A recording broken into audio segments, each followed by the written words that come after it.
Coverage you can count on continues with Glenn Marini's Sports Report. In the majors, everybody drives a Bentley, a Porsche, or a Mercedes. But, when Kevin Kiermaier is back at home, he doesn't try to impress anyone and live that big league lifestyle. Kiermaier rolls around the Summit City in his parents' 1999 green Dodge Caravan. While his mode of transportation is a bit different than most big leaguers, his path to the majors is just as unique. With 2015 about a week away, you can argue that no Fort Wayne athlete had a better 2014 than Mr. Kiermaier. However, his entire baseball journey may never have happened if it wasn't for a single serendipitous pitch in the spring of 2008. Here's the story of how one play changed the life of Kevin Kiermaier.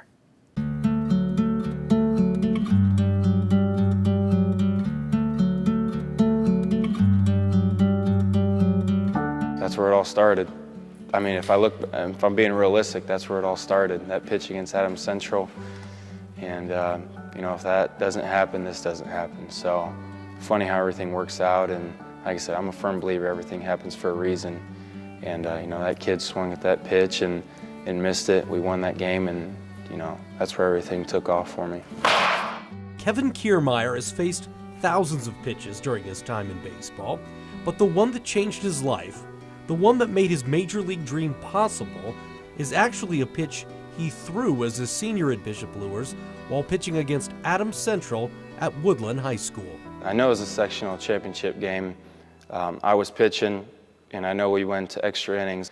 It got to the point where I let some runners get on base, and it was bases loaded, 3-2 count, 2 outs, just like you picture in the backyard growing up as a kid. So I threw the pitch. It was up and away, and he chased at it. The kid swung and missed and struck out, end of the inning. That next half inning, my buddy Tyler Watts hit a walk-off home run, and then we started rolling through playoffs from there.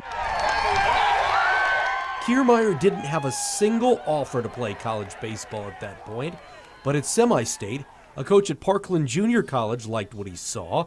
He liked it even more when he watched Kiermaier lead Luers to a 14-8 win in the 2A state championship game a week later. We won, we were celebrating, we all hit the showers, and then as we were drying off, our coach said, hey, Kevin and Tyler Watts, he said, hey, Kevin and Tyler, a junior college coach wants to talk to you. And this is the first time we had any coach away from Fort Wayne that wanted to talk to us.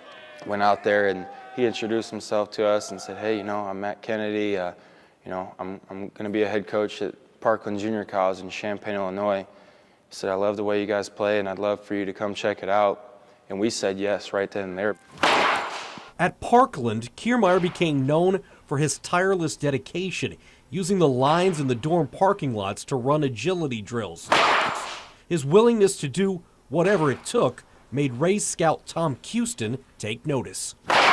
Usually the scouts send some certain spot, and us players, we always know where they're sitting. And I walk my first bat, I take off my bat and hand him over to my first base coach. And as I look over there towards the first base or the right field line on the fence was Tommy. And I just made quick eye contact, and he says, I need a time. And I knew what he meant, a time to first. And I kind of just okay, I got to focus on this game, but I'm going to make him happy any way I can too. Next at bat, I walk again. So I'm like, oh my gosh. And he's sitting here getting, pretty eager.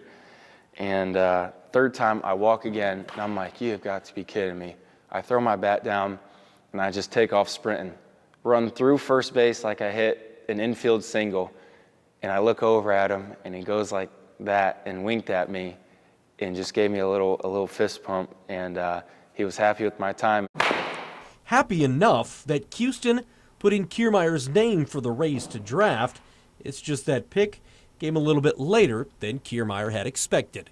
Well, I'll take you back to the day before I got drafted, which was the second day, so rounds 2 through 30.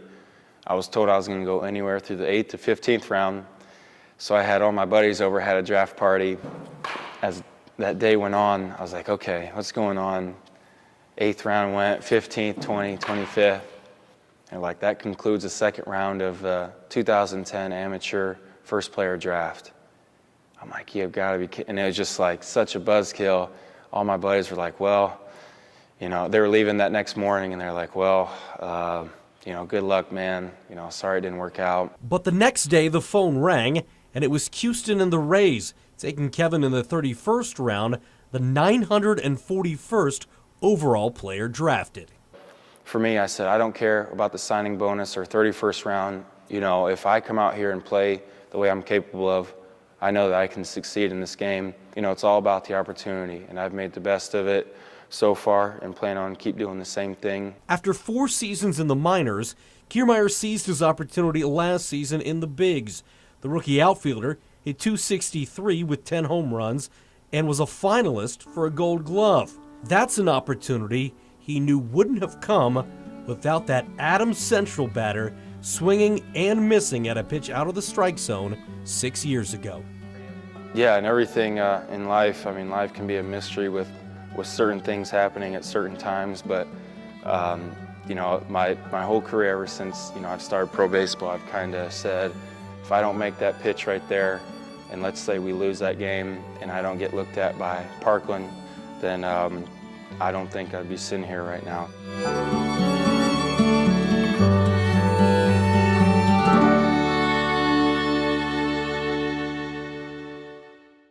Kevin says that if he wasn't a baseball player, he would have continued his education.